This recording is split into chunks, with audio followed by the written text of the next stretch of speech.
আমরা পরিষ্কার করে বলতে চাই, নানান ধরনের ষড়যন্ত্র, নানান ধরনের উদ্যোগ আমরা দেখতে পাচ্ছি এবং এনসিপির যে কার্যক্রম আছে, এনসিপির কার্যক্রম পুরোপুরি ফ্যাসিস্ট এবং ফ্যাসিবাদ বিরোধী। এটা বাংলাদেশের সকলে জানে। বাংলাদেশের অভ্যুত্থান পরবর্তী বাংলাদেশে একটি নতুন রাজনৈতিক ধারা প্রতিষ্ঠা করার জন্য এনসিপির জন্ম হয়েছে এবং এনসিপি সেটা প্রতিষ্ঠা করার জন্যই কাজ করে যাচ্ছে। এনসিপির গুরুত্বপূর্ণ টপ 10 একজন লিডারের উপরে যেই হামলা করা হয়েছে, এই হামলার তীব্র নিন্দা, তীব্র প্রতিবাদ জানাচ্ছি এবং প্রশাসনের পক্ষ থেকে এখানে উদ্যোগ গ্রহণ করতে হবে। দোষীদেরকে আইনের আওতায় আনতে হবে, তাদেরকে দোষী সাব্যস্ত করতে হবে এবং তাদের উপরে যাতে এইভাবে আমাদের এনসিপির নেতাকর্মীরা বিভিন্ন এলাকায় যাচ্ছেন, তারা জনসংযোগ করছেন এবং অভ্যুত্থানের পক্ষে শক্তিগুলোকে একত্রিত করার চেষ্টা চালিয়ে যাচ্ছেন, তাদের উপরে যে হামলা মামলা যেগুলো করা হচ্ছে সেগুলোর তীব্র নিন্দা জানাচ্ছি এবং সকলকে আহ্বান জানাচ্ছি এনসিপির সাথে থাকবেন এবং এনসিপি যেই কাজটা করে যাচ্ছে অভ্যুত্থানের সকলকে সাথে নিয়ে একটি নতুন বাংলাদেশ পুনর্গঠনের প্রশ্নে সকলকে সাথে নিয়ে এগিয়ে যাওয়ার সেই কাজটাকে সকলকে একত্রিত হওয়ার আহ্বান জানাচ্ছি। সেই সাথে যারা এই পুনর্বাসনকে, এই যে পুনর্গঠনের যে প্রশ্নকে প্রশ্নবিদ্ধ করার জন্য বরঞ্চ আওয়ামী লীগকে পুনর্বাসন করার জন্য নানান রকমের প্রক্রিয়া চালু রেখেছেন, সেই প্রক্রিয়ার অংশ হিসেবে এই হামলাকে আমরা দেখতে চাইব।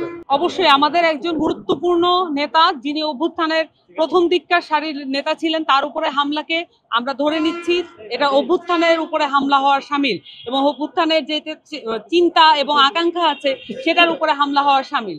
আমরা মনে করি যে একজন রাজনৈতিক ব্যক্তি রাজনৈতিক তার পরিসরে তিনি তার স্বাধীন মতো রাজনৈতিক যে কর্মসূচি সেগুলো পালন করবেন, কিন্তু সেই স্বাধীন কর্মসূচিতে কেন একদল লোক হামলা করবে এবং সেটার কোনো বিচার কেন হবে না সেটা আমরা জানতে চাইবো। আমরা আশা করি এটা দ্রুতই বিচারের আওতায় আসবে এবং এই ধরনের কোনো ধরনের যেটা স্বাধীন রাজনৈতিক কর্মসূচি আছে কোনো রাজনৈতিক দলের উপরেও যাতে এই ধরনের হামলা না হয় সেটা আমরা চাইবো এবং বাংলাদেশের স্থিতিশীলতা এবং সেই সাথে বাংলাদেশের রাজনৈতিক যে তৎপরতা আছে, রাজনৈতিক যে আকাঙ্ক্ষা আছে, সেখানে যাতে কোনো ধরনের বাড়তি হস্তক্ষেপ না হয়, কোনো ধরনের হামলা না হয় সেটা আমরা চাইবো। হ্যাঁ, এটা তো আমরা দেখছি যে বিভিন্ন ধরনের এলাকায় যদি আমরা দেখি, বিভিন্ন ধরনের মন্ত্রণালয় যদি দেখি, সচিবালয় যদি দেখি, সেখানে বড় রাজনৈতিক দল বিএনপির এক ধরনের একচ্ছত্র আধিপত্য আছে।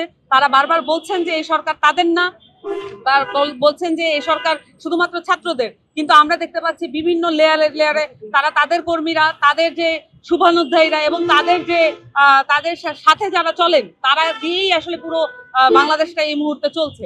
তো আমরা এটা দেখেছি যে আমরা জানতে পেরেছি যে এই ধরনের সম্পৃক্ততা আছে। যদি এই ধরনের কোনো রাজনৈতিক সম্পৃক্ততা থাকে তাহলে সেটা খুঁজে বের করা হোক এবং সেটা উন্মুক্ত করা হোক। আমরা এরকম একটা প্রাথমিক খবর পেয়েছি, আমাদের একটা অভ্যন্তরীণ তদন্তও চলবে। সেই সাথে তো এটা একটা, যেহেতু এটা ফৌজদারি অপরাধের মধ্যে পড়ে, অবশ্যই এখানে আইন শৃঙ্খলা বাহিনী সেই জায়গাগুলোতে অবশ্যই হস্তক্ষেপ করবে।